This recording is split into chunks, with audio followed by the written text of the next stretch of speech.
Hi, I'm Katie Crane, and this is the Pilates Lounge.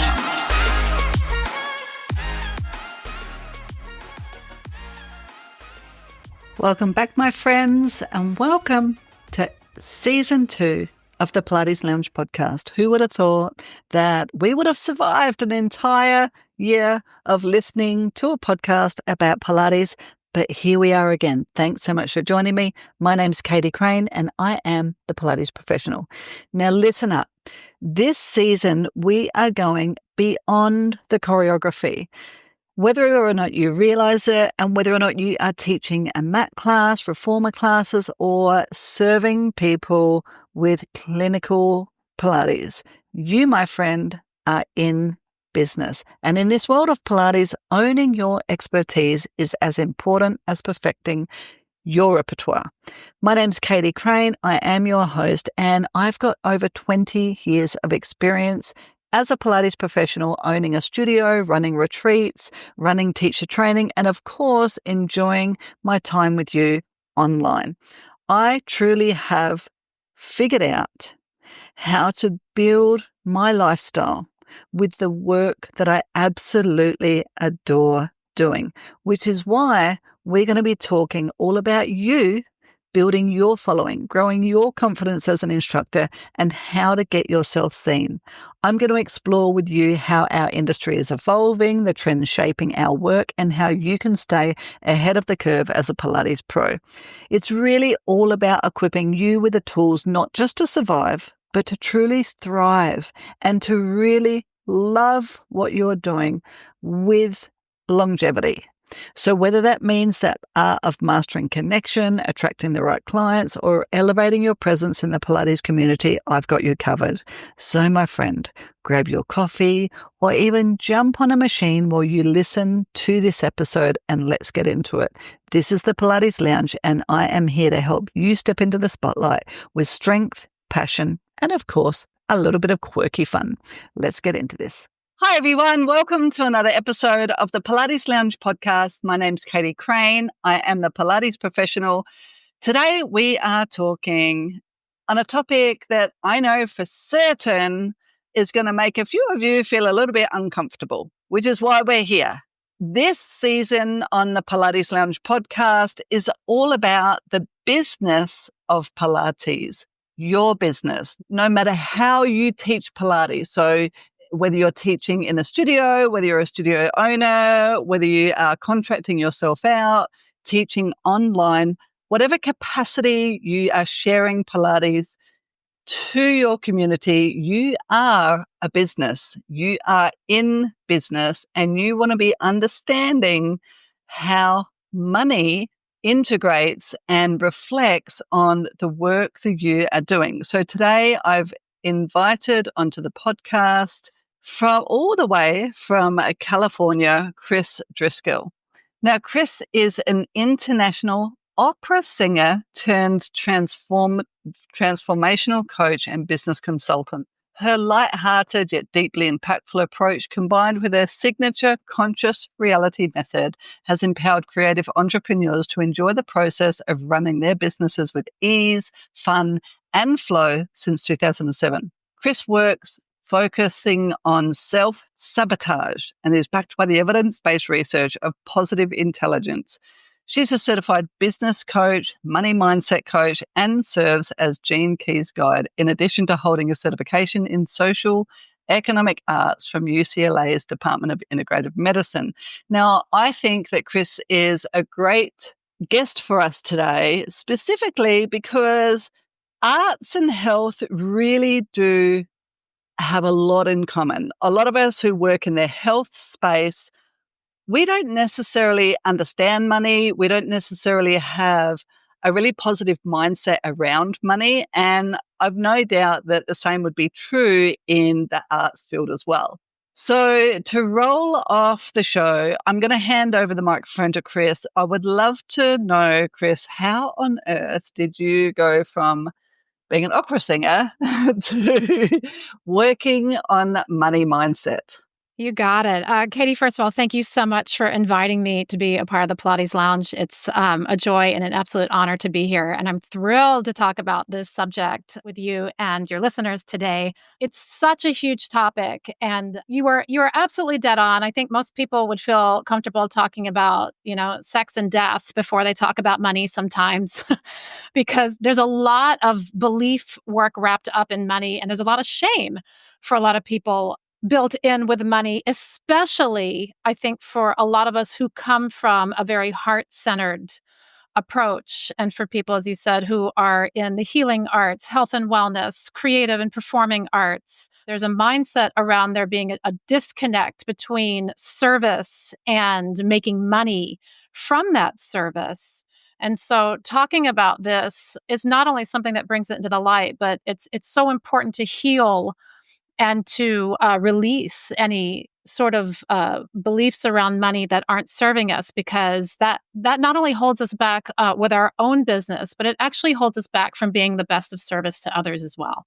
So I'm thrilled to be talking about that with you here today. It was certainly something that applied to my own life as well. As you mentioned, my background was not in finance or business. My background was in opera, and I grew up, that's what I wanted to do ever since I was a child. And it's what I went to school for, and it's what I ended up doing. And I ended up singing all over the world and also teaching in a conservatory of music. And while I was teaching, I started noticing that students, it wasn't really about the voice, it was about their mindset. It was about how they were thinking as to whether they were really able to make progress with their talent or not.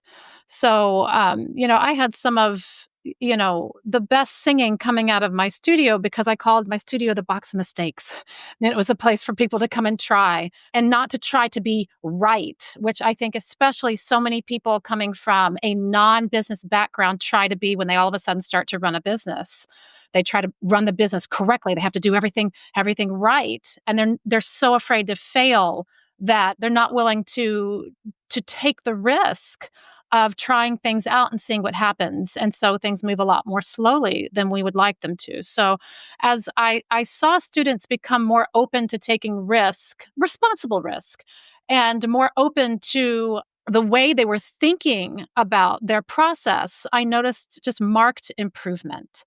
So that's really what ended up changing my career towards coaching and consulting over performing, is that I really fell in love with teaching and sharing what I knew with people and watching them be able to do it. But it was watching people be able to shift their minds and seeing what happened with that, and seeing how many things people were bringing to me, not just singing, but other things as well, and how working with their minds was actually helping everything. And I just became very inspired by that work and wanted to make a greater ripple effect in the world. I ended up closing that chapter of my life and starting my own coaching consulting practice, which I've been doing now for quite a while.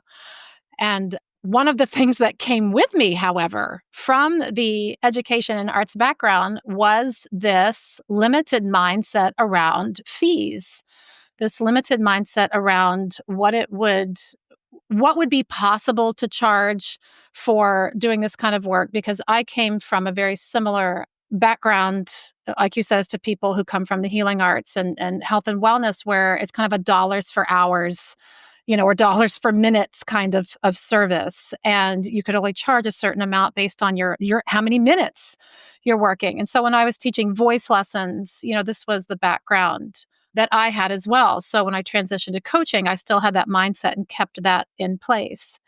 And when I left my jobs, and I was in Southern California and I moved up to Northern California, I bought a house here. And I learned very quickly that my mindset around money, which was very generous, but also very conservative, wasn't going to be something that allowed me to sustain the business in the way that I wanted to grow it. I was way too concerned with making sure everybody could be included. And I'll never forget hearing from a coach, who said it's so important that you don't confuse your business with your charity. And I realized that Love it. that's what so much of the mindset sometimes around the healing arts and health and well-being and creative and performing arts is that you want to focus on giving, and that's your passion. Your passion is to take what you do and to help others become well, or to give them joy in some way, but you should do that on the same exact level for everyone. And of course, that's just not, while we all have the capacity and the ability to have financial flourishing. I wholeheartedly believe that. I believe it's a birthright. We can't set things at the lowest bar, because then you become your own charity and you will need charity as well. And then you're not going to be able to do the wonderful work that you want to do in the world. So it's so important that we address this. And I'll back up just a little bit to share this with you as well. Money mindset really has nothing to do with how smart or talented you are. I was a person who was always good with money, always responsible with money growing up, always conservative with money, hated spending money on myself, really found it hard to invest in myself, but had a really low frequency energy habit of giving to others as a way of saving them, protecting them, fixing them, helping them, often at my own sacrifice. And so I found myself in a situation, even though I was good with money, even though, I knew how to handle it well, I even found myself in a situation where I had to file for bankruptcy because I had given so much of my money boundaries over to others that I put myself in that situation. Mm. So, it's something that you start to realize. Like I said, it's not about your intelligence. It's not about, how good you are with money.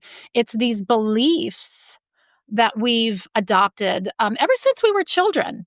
A lot of these beliefs, are set up for us by the time we're 7. And that set of having a generous heart and somehow finding, this is very important, I think, for anyone who also shares this kind of nurture archetype. If your value is being fed by your giving of your either your fees setting so low or giving of your finance to others, then that's not a way to give that's going to be in high frequency for yourself. We cannot give at the sacrifice of yourself, or you're the weak link in the net. Right. So we want to build ourselves into such a flourishing space that we can give as freely as we want, as much as we want, and that we are filling that well within ourselves, not by giving everything away so that we feel good about what we've done for others. Mm. There are other ways to give. There are so many ways to be of value and to be of service and to give generously that do not have to be financial. So if you find yourself over giving to the point where you are in financial duress, then you're actually taking away not only from yourself, but from your ability to serve going forward. So this is a big lesson that I learned the hard way. And, once I invested in my own work for money mindset and really shifted my own money mindset and realized that I had placed all these limitations on myself and that I am the one who created this as my reality, which was very different than what my truth was. I was able to completely shift everything around, turn my coaching practice and my consulting practice into a 6-figure business. And it's been that way ever since. So this is such an important part of our work because now I can give freely. Now I do have the ability to be generous and to offer things at various levels for everyone because I set myself up and based my business on what my true worth was, which was a lot. Mm-hmm. So by honoring that instead of shying away from it and being afraid that no one would pay that, no one's gonna. I thought when I changed my business model, every single person would go away. That's what I honestly thought, and I'm sure that's probably a thought a lot for studio owners as well. That, oh my gosh, if I raise my prices, no one's going to come to my studio. Everyone's going to drop. I'm not going to have any clients anymore. And that's exactly how I felt too. And so the first time I did it, I just barely, I raised it just a tiny bit. I was still on this dollars for hours kind of thing. And no one left, of course, like no one. And then when I really shifted it, it was a completely different business model, and I stopped basing on time and started basing on value of what I was giving and what my clients were receiving. Again, I thought for sure I'm going to have to start all over. Nobody in the creative fields is going to want to do this. Everyone's going to say no. And much to my surprise, I had to shut my mouth because 90% of the people I worked with decided they wanted to take that journey with me. And it's been that way ever since. That's why I decided not to switch over to corporate coaching or not to switch over to working with people out of creative fields, and why I still work predominantly with online, entrepreneurs and creators and service providers in these kinds of, heart-centered fields, because those people are my joy. And I quickly realized that there's plenty for all of us once you realize that those thoughts about what's possible for you are only thoughts that we created. And when you look out there, you can see there are plenty of examples of people working in healing arts, creative arts, health and well-being, who are doing very well financially. So we're not creating something new. We're not coming out of, some sort of set standard by flourishing ourselves and creating something that's wonderfully financially viable and sustainable. And again, like I said, it only allows you to give even more from there. Mm-hmm. Oh, yeah. I feel like I've made so many financial mistakes or had so many financial lessons along the way.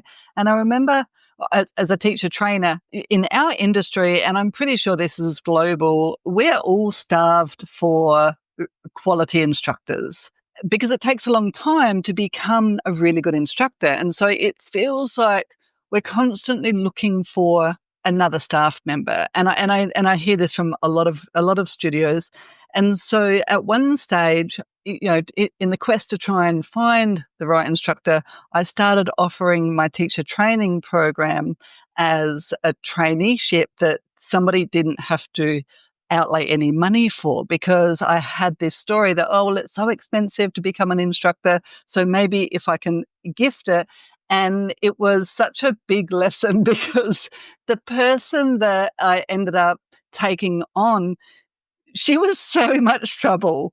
She didn't show up when she needed to show up. She had so much of her own emotional baggage. I spent so much time just counseling her through her emotional baggage that she ended up taking up twice as much time as what she should have. She cost the studio clients because she didn't have the emotional capacity to be able to serve the people that we needed her to serve. And then she left. So it was a huge financial expense and emotional expense, and it did nothing for our quality, it did nothing to serve our community. So but I think we all do that because sometimes we feel desperate to find staff members. So that's what I was feeling at the time. I realized that it wasn't an overnight fix, and now I've figured out how to create sustainable staff.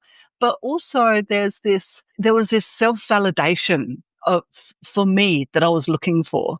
If I give this to somebody because somebody can't afford it and they really want to do it and they deserve to be able to do what I'm doing, then I'm going to feel better about myself.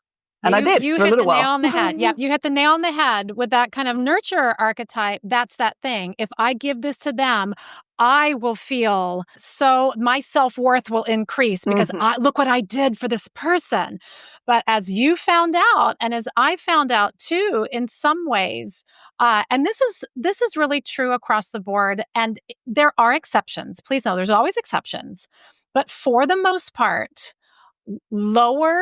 people who insist on paying lower fees are also going to be lower quality clients. Not lower quality people. Has nothing to do with the quality of the person, but these are the people who oftentimes won't show up, will cancel last minute, won't pay on time, will haggle about fees, and you're already giving them the lowest fee. And it's just because when you are coming at your fees from a place of lower frequency, when you're coming, which is the same as fear, right? Any energetic lower frequency is a fear-based frequency, right? And fear shows up in many different ways. It shows up in scarcity, it shows up in fear of abandonment, it shows up in jealousy, it shows up in comparison thinking. But when it comes to our fees, when we set the bar low like that, and it's coming because we're afraid, not because, we have plenty and flourishing and we just want to do something out of a place of generosity, that's just for the sake of doing so, we tend to attract other low frequency energies. So that's why they are often the most high maintenance out of all of our clients. And I started noticing as I raised my fees, I have never, since I changed my business model and since I started charging what I was worth, have never had someone stand me up ever. Have never had someone try to haggle with me about money. Have always had nothing but respect. If there was an issue with making a payment, the communication was there and we were able to work something out. So it's not that people are perfect, but the desire to participate fully and to engage fully with what you offer is there. And that's why it's so important not to think about your fees as, how low can you go in order to make sure from a scarcity mindset that you can get people. But really, let's be honest about, like you just said, this takes a lot of training. So we need to be compensated for those hours and hundreds and thousands of hours that you have poured into this and your own investment that you poured into this in order to return this to people. And it's not about the time. It's about the value that you provide. It's about the outcomes that someone will receive. And when it comes to the business side of it, that's the work oftentimes that people have to do. Come to the clarity about what it is that you do that makes your way of doing it special. Every single one of us is unique. You could, there's also this scarcity mindset of, but, throw a rock and you can hit a Pilates instructor, or same thing for me, throw a rock and you can hit a coach, they're everywhere. Yes, there are, but there's none like me. There's only one Chris Driskill. There's only one Katie Crane. There's only one of each of us, and we're all special and unique. And the people who are attracted to me may not be attracted to this coach over here, or the people who are attracted to this coach over here may not be attracted to me. And that's the way it should be. We should not be for everyone. That would be a little weird. If you think about it, throw the name of any famous person into the room and ask a group of people, do you like this person? There will be people who say no, right? There will be people who say yes, and there will be people who say no. So this is true of every single one of us. And I think we kind of grow up, especially as a giving person, with this desire to want to make everyone like us. And to want to make everyone think that we're the person for them. And that's actually it's not realistic for a person, and it's certainly not realistic for a business. So we want to feel into what makes us unique, feel in what makes what we do and how we offer it special and very, very clear, so that someone knows right away, yes, this is the studio for me, or yes, this is the instructor for me, or at least enough to where they take action. They come in and try a class, or they contact you. That clarity is such a big, big part of it. Yeah, I agree. We've spoken to a guest for our listeners, Leslie Logan. She was actually last season, but we started one small episode on the business of Pilates. Go back and listen to that. We do have a brief discussion on niching down, and that it's okay to niche down. And Pilates is not a small enough niche.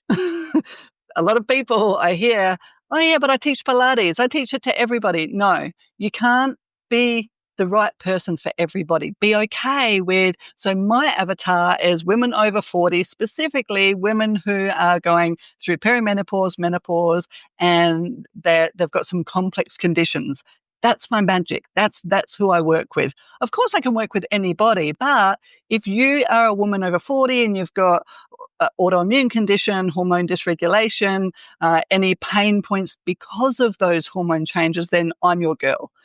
So you figure out who is it that you really, really love working with, that you really want to serve, and hone in on that person. That's what we're talking about. But go back and listen to that episode, and we'll definitely have some more discussions on niching down. It is super important for us as Pilates professionals to figure that out so that we can start to speak to our audience. But as far as this whole money mindset, Chris, I want to go a little bit deeper into it. I really do hear what you're saying. But where do I actually start?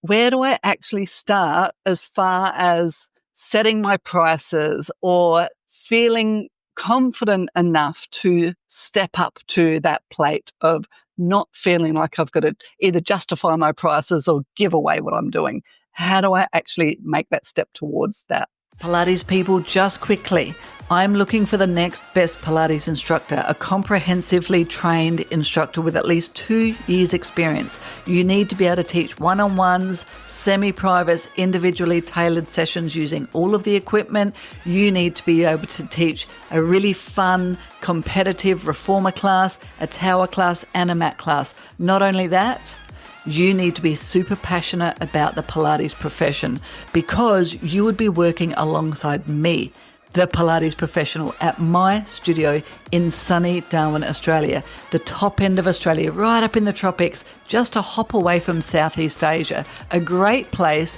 to explore not only Australia, but a lot of the rest of the world.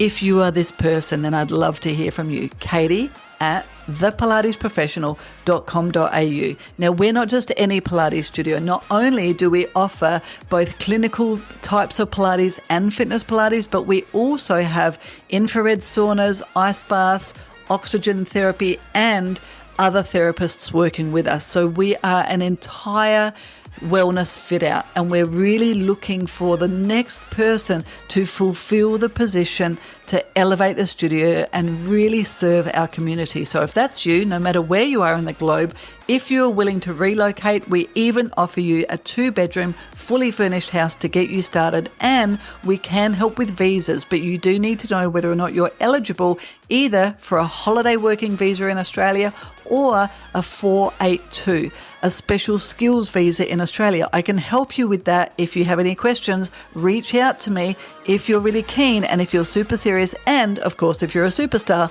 I can't wait to hear from you. Back to the show. Yeah, the first step with this really is becoming very aware of your own thoughts and your own energy and your own behavior. Because if someone is telling you you need to raise your prices, or you need to build, your business structure, you need to do this, and you're eager to do that because you want to build a business and you want it to be successful, but you have these beliefs inside of you that are working completely contrary to that. You have this fear about, whether it's scarcity or acceptance, approval, or what have you, that's directly working against that. You're going to be holding yourself back. And it's going to take you much longer. It's going to be painful. It's going to be frustrating. And it's going to get to the point where you're probably going to be very tired of that because, energetically, it's this constant back and forth between what you want to be doing, what you say you want, and what you actually believe, which can be 2 different things. So it really starts with saying, okay, here's what I want. That's fine. If you know.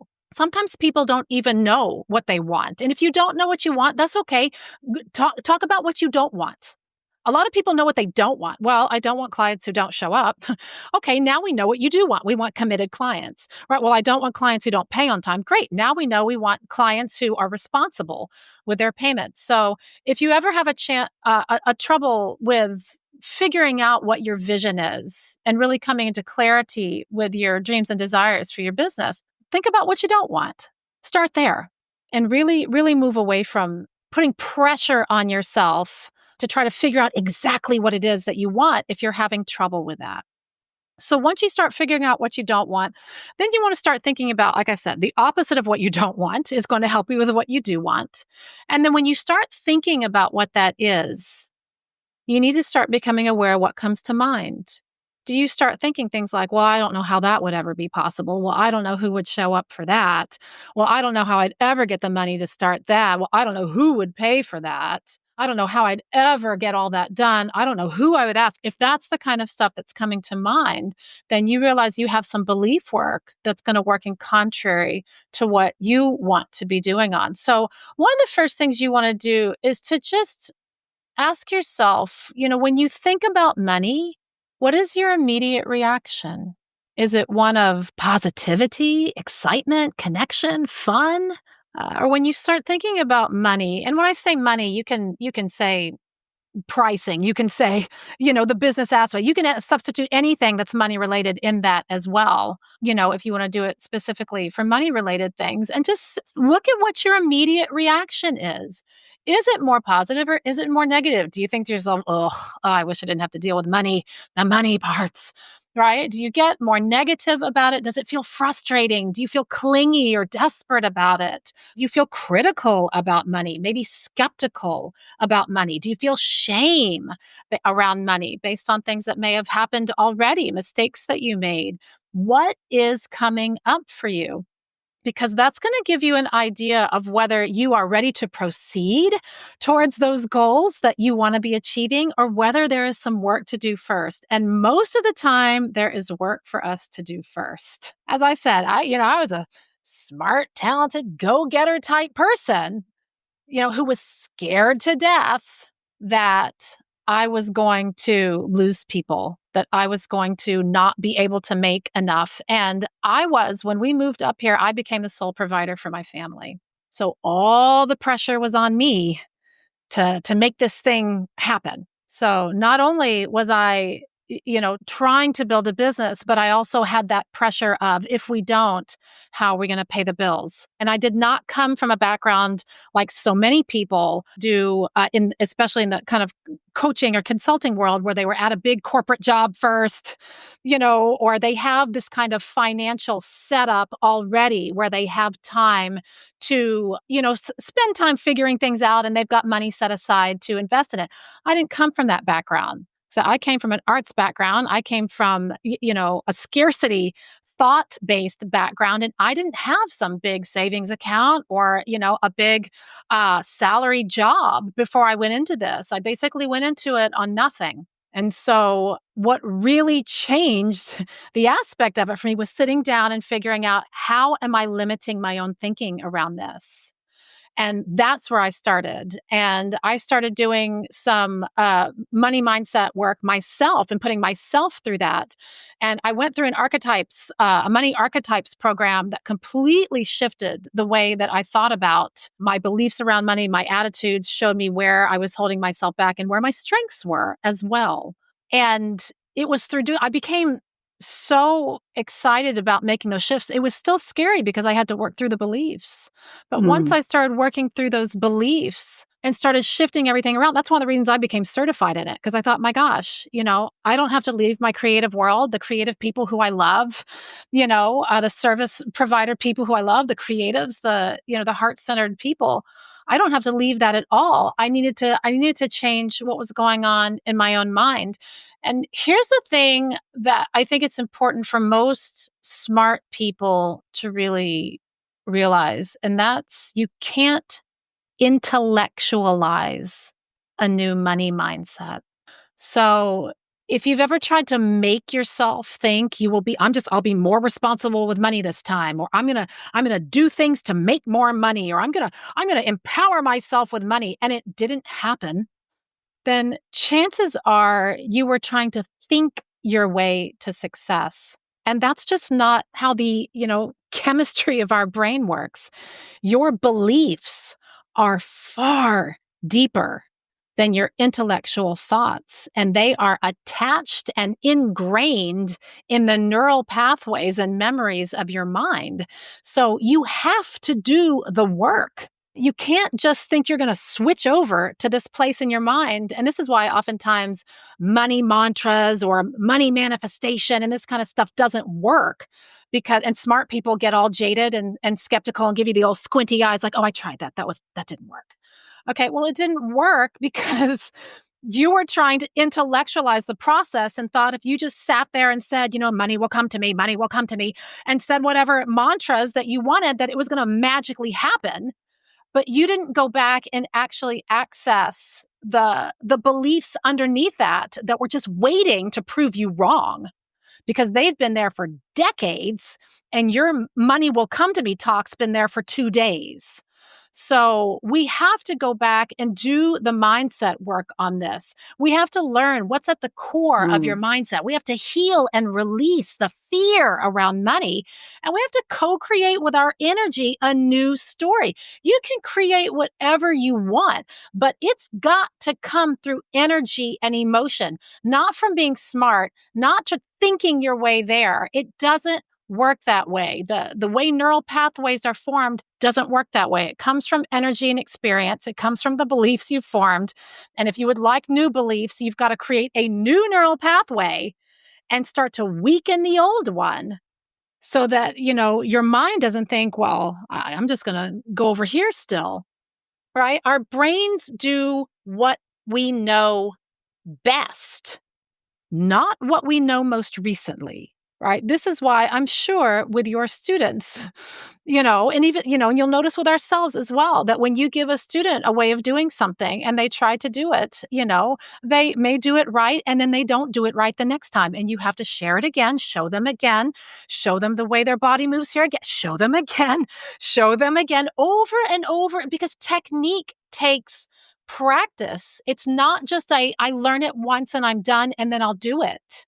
The body is going to go back to its old habits. The mind is going to go back to its old habits, those same patterns that it's been running for years and years and years.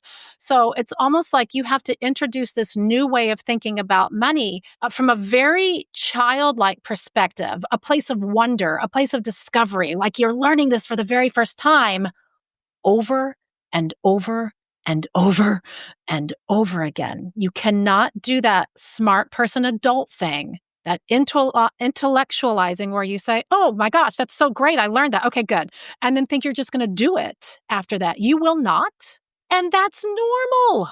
That's the way it should be. But a lot of times what happens is, especially when people get into the situation, they're going to run a business. It's really, they're stepping onto their courage pants and they're putting them on and they get all excited and they find that they don't do what they say they were going to do.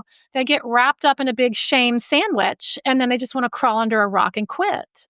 And this is because there's no understanding or acceptance of the fact that you're going to have to reintroduce that mindset idea, reintroduce this new way of being, reintroduce this new truth, this new reality that is authentic to you over and over and over again. Exactly. It is. It's very similar. And I love things that deal with the body because it's the best analogy because you expect it when it comes with the body, right? Wow, sounds like practicing Pilates.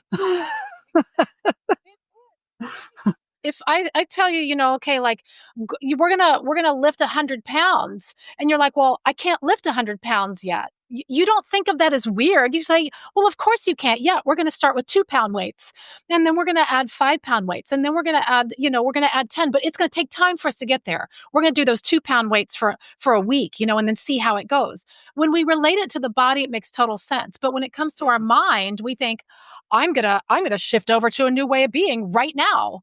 Not realizing that that's the same as saying, I'm going to go and lift the 100 pounds when I have not built up the core strength, the muscle capacity, the flexibility, the endurance to do so. So it's so similar in that way. It's just when we see it in our bodies, we don't expect change overnight. We understand that it's one day at a time and we have to show up and commit to the next day and the next day and the next day.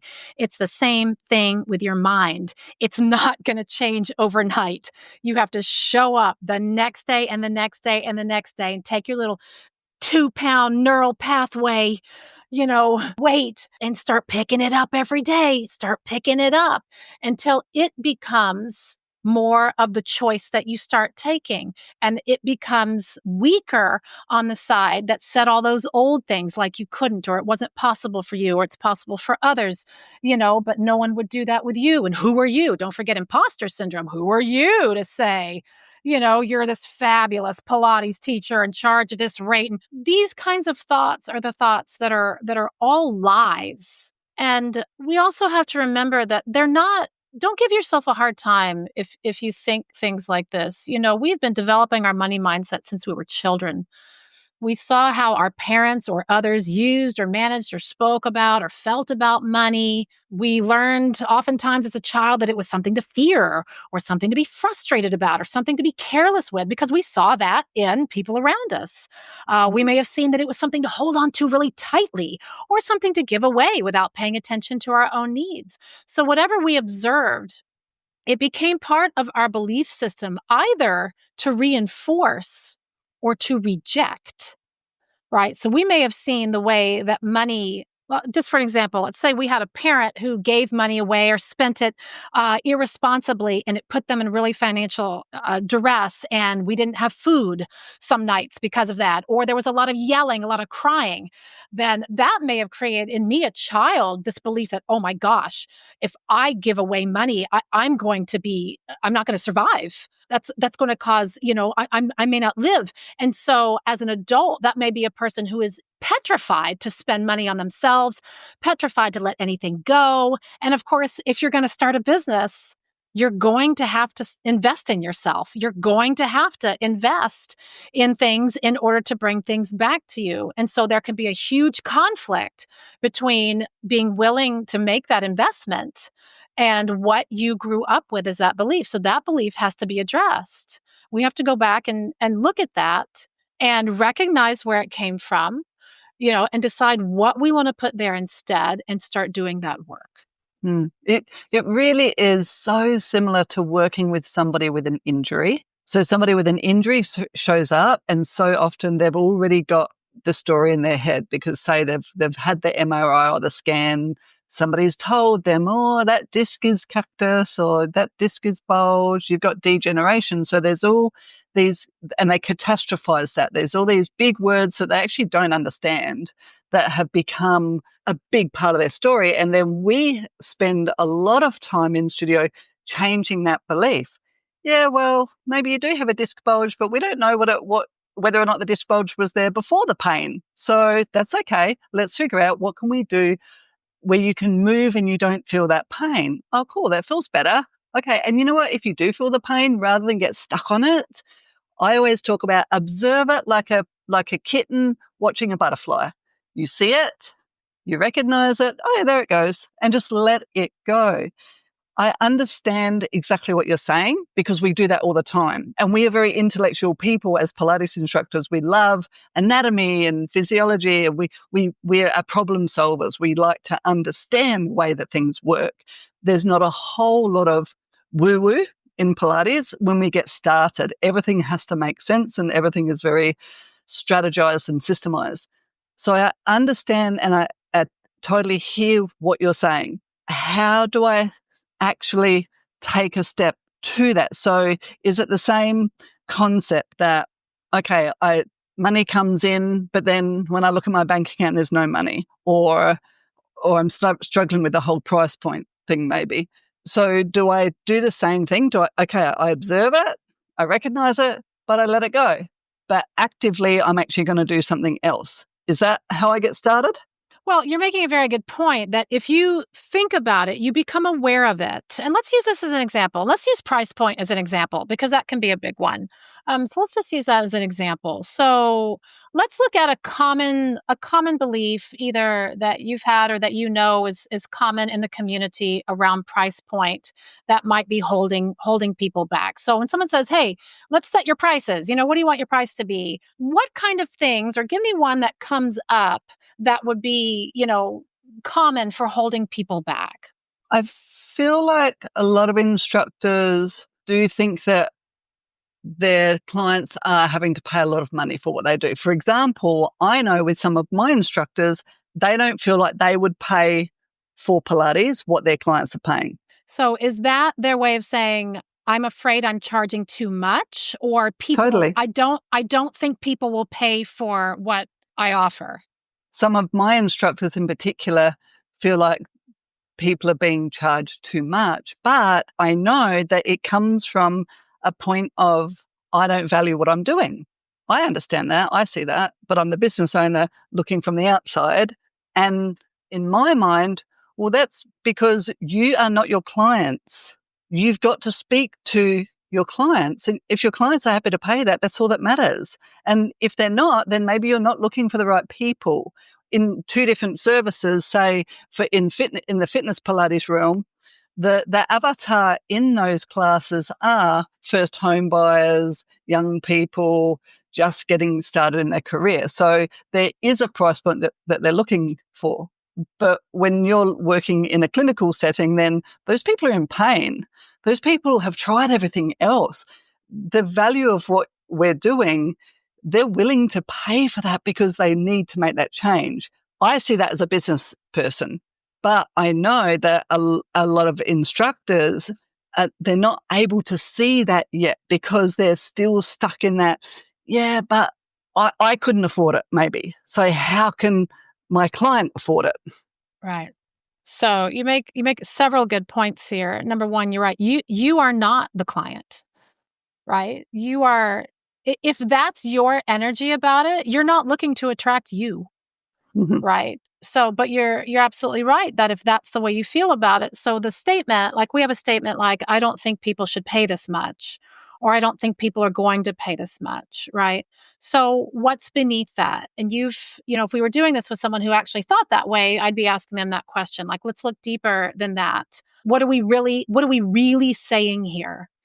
And so, and you've said it already, right? That the belief underneath this is that this service isn't that valuable. And if we go even deeper than that, we will typically get down to something that's about the person. So I am not that valuable. So that's what's happened. Our money mindset about what people will pay for Pilates has been created by this belief, I am not that valuable. And that's the one we have to shift right there. We don't need to worry about what people are paying right now, because as long as we think I am not valuable, we're going to be working against what it doesn't matter what number you pick. No number is going to be low enough. We're going to get down to $1 and you're still going to be saying, yeah, but there are people who need free classes. You will argue all the way down to, like I said, you're the charity. As long as that I am not valuable belief is in place. So what we really want to do is shift that. And if you want, we can actually do a little exercise together. That might be kind of fun for your listeners. And if you're listening to this, you can follow the guidelines that I'm giving you here and choose something that's a belief that you would like to work on for yourself. And this is how it works. So we're going to choose, notice where we started. We started with, it was about something out there, right? People out there are not going to pay this much. No one's going to pay this. This is too much. I wouldn't pay that. That's surfacey. That's out there. We got it down to where we realized what's beneath all that is I am not that valuable. So that's the belief that we want to work on. Either I am not valuable or I am not worthy of receiving that value, right? So it might be a worthy issue as well. I am not worthy of receiving that value. So if we take a statement like that, now we have to come up with the truth. Now, we are all worthy simply because we exist. We are all valuable simply because we exist. You don't have to do a darn thing to be worthy and to be valuable as a living creature. So isn't that wonderful? You don't have to work so hard at that part. That is given to you out the go. No one can take that away from you. Therefore, if you don't feel that way, you gave it away. And the good news is you can just take it back. So the reality we created was, I'm not valuable. I'm not worthy of receiving that value. The truth is, I'm very valuable and completely worthy of receiving that value. So what we've done is created a positive money mindset statement, and the statements need to look very similar. So if I say I am not valuable, then my statement needs to be something like I am very valuable. We don't want to change it all up and make a bunch of different words because we're dealing with neural pathways here. And the neural pathway in our brain that's already a well-trodden path is I'm not valuable. So what we want to do is play a little trick on the mind And we're going to start replacing I am valuable. I am very valuable for I am not valuable. Okay? So let's use I am very valuable. We'll just keep it simple. I am not valuable, I am very valuable. So, here's what we're going to do. We're going to do something, we're going to call this like a little transformation corridor. So what we're going to do is we're going to take this, and this will be fun because it involves the body. So it's perfect for you guys. So what we want to do is take this belief we have around money and we want to physically embody it. So what do you do with your physical body when to depict I am not valuable? Does your head turn in? Do you get really kind of crouched down? Do your arms fold in? Do you slump over? Do you feel heavy and weighty? Whatever it is for you. And Katie, maybe you can kind of play this with us a little bit and just give me descriptions about if you imagined that was a belief for you and you were going to physically embody this belief. Describe what that would do for you. How would you physically embody that? Personally, I feel like I would turn away from it. Okay. Like I don't want to face that belief. Great. Good. Okay. Yeah, my body is certainly not feeling as supple and as open to my surroundings, my environment. I probably stiffen up a little bit. Okay. My throat might constrict a little bit. Okay. All right. So we're turned away. I want everyone to kind of visualize this with us so you can see kind of how we're going to do this and you can play this for yourself too. So we're turned away. We've got some tension in the body. The throat's a little bit constricted. We're trying to shut off the mind to the thoughts, kind of internal and pressed away for this. Okay. And that's how we're starting at the beginning of the corridor. And we're going to imagine ourselves walking through a corridor and we're going to go till we get to the other end of this corridor where I am very valuable exists. So I want you to imagine that you're starting here in this physical embodiment of this belief that you currently have. And we're using this as the example, I am not valuable. Katie's given us some great physicalizations that could go along with that. You use your own. Okay, in her particular case, we're turned away. The throat's a little constricted, and you want to actually practice this in your body. Notice what it does to your body when you have this belief and you're physically embody it. And so as we come into the corridor now, with every single, we're going to imagine we're taking steps. And you can actually physically take steps, get up and do this as an exercise and slowly physically take steps, or you can do it in your mind's eye if you're not able to do that in the space that you're in. So we want to imagine slowly we're going to start taking a step forward. And with each step, we're going to start to undo the physicalization of this belief. So perhaps with the first step, in Katie's example, perhaps the body turns around. Maybe in the second step, the shoulders relax and we start to lose some of that tension. Maybe in the third step, the throat starts to relax and we feel the lungs open up again and we feel a little bit more freedom and flexibility in the torso and in the breath. Maybe the diaphragm lets go. So as we start to take these steps forward, we're eventually going to get to a neutral state where we're no longer in the physicalization of that old belief. We're now in a neutral state, but we're not done yet. We're going to start taking additional steps forward. And with each additional step, we're going to start embodying the new belief. So we're gonna stop in our neutral position here. And Katie, I'm going to ask you with our new belief, I am very, very valuable.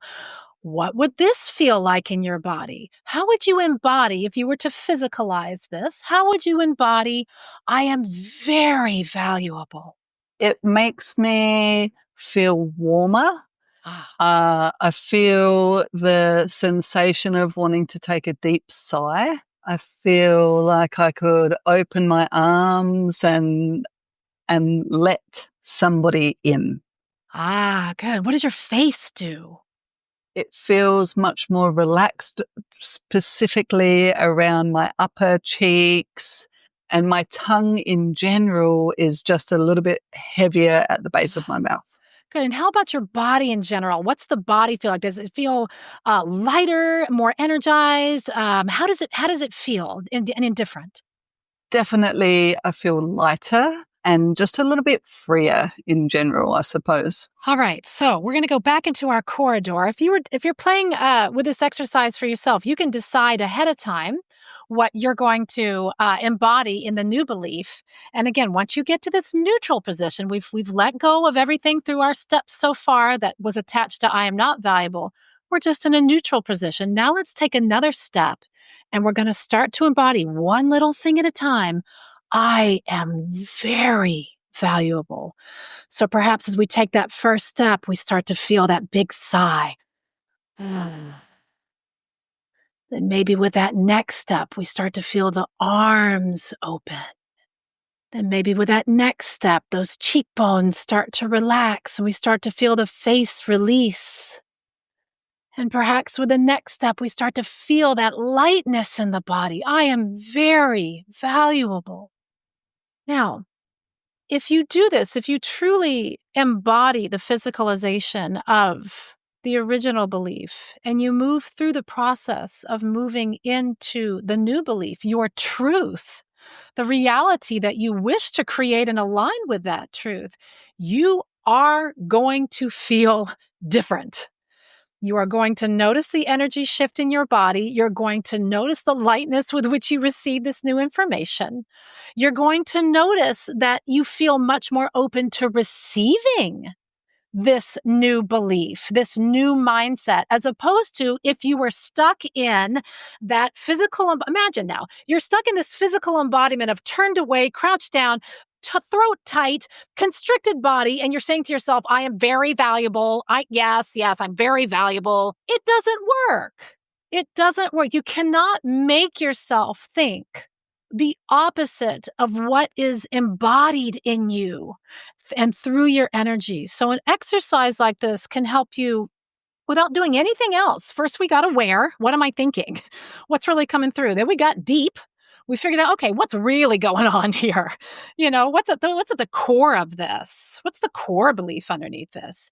Then we said, okay, well, if that was an actual physicalization, what would that feel like? Chances are, spoiler alert, it's not going to feel very good. Yeah, that's going on, right? You don't realize that you're carrying that kind of heaviness, that kind of constriction, and physicalizing it can help you really make that clear. Then we can walk through that, releasing it, create that opposite belief or the belief that goes toward your truth and that will have you moving towards the empowerment of your desires and your dreams. Start walking through that transformation corridor, letting with each step that old belief pattern go. Get to that neutral position and then change it to the other side. And if it comes back, do it again. Remember, you are dealing with a belief that may be very, very deep. So in order to show the body and to show the energy and to show the emotion and to show the physicality and to show your thoughts, hey, there's a new sheriff in town and we actually have a new way that we would like to operate. Yes, you've been operating thinking that you're not valuable. Okay. And we understand why we did that. There was something that happened a long time ago. It doesn't even matter what it is, to be honest. Something made that thought appear within us. Okay. And so that's okay. We thought we were doing that to protect ourselves for some reason. And now we realize that we don't need to hold on to that anymore. And it's actually holding us back from who we truly are and who we wish to be. So we need to put this new one in place, but we have to go through steps to do it. We can't just think it. We can't just try to make ourselves think that way. Does that give you a little bit more tangible to play with, Katie, as far as like steps that we could take? At least one of the ways that we could start working with a mindset. We can't just write it down, think about it. Writing it down and figuring out what it is step one.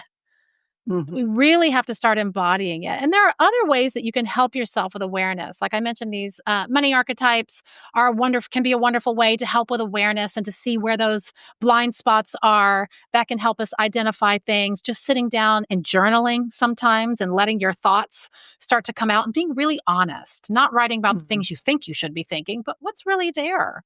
And then oftentimes, if you get stuck, this is why we work with a Pilates instructor, right? This is why we work with a money mindset coach or a business coach or something, because if we can't see it, oftentimes, as you were saying, like I see what my clients are saying, but they don't see it. If we can't see it, then that's when we, can help ourselves by getting an outside perspective of someone who sees your truth for you and holds space for that until you see it too. Mm-hmm.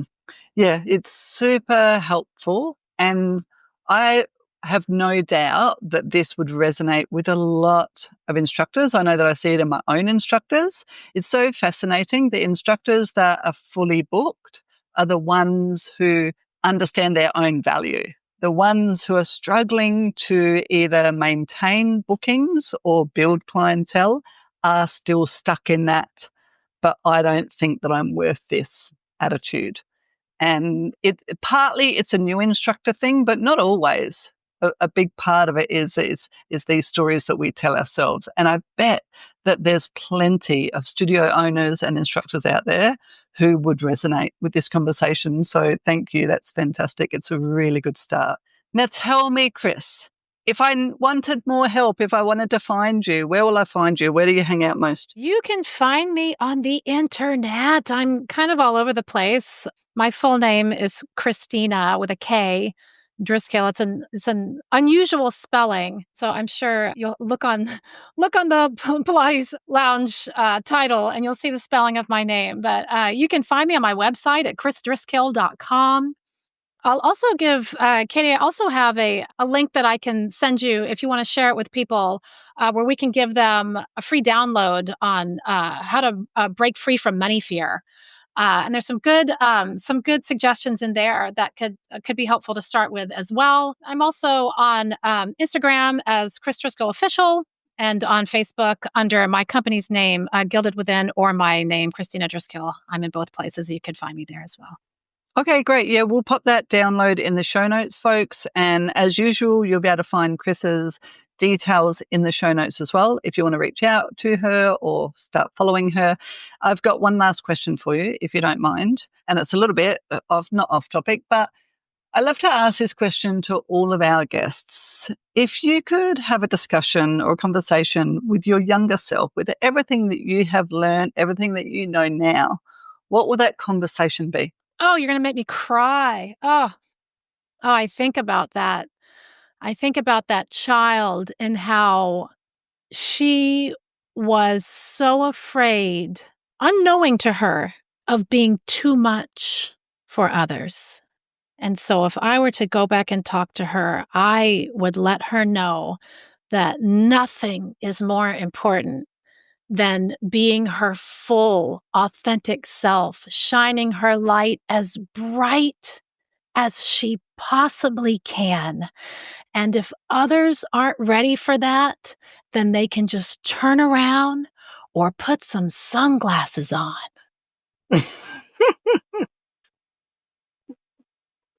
I love it. That's so good. It's not her job to make sure everyone else is okay with her light. It's her job to shine her light. That's amazing. Thank you so much, Kris. I really do appreciate your time. I feel like we could keep talking money matters for a long, long time. So let's see how our listeners respond to this episode. If you enjoyed this episode, please let me know. And I would love to reach out to Kris again. I'm sure that she's got hours and hours that she could talk on this topic. So thank you, Kris. I really appreciate you. It's my absolute pleasure. I loved being here with you, and I hope you guys enjoyed it very much. It was my pleasure. Amazing. Thanks, everyone. See you next time. My name's Katie Crane. I'm the Pilates professional, and this is the Pilates Lounge.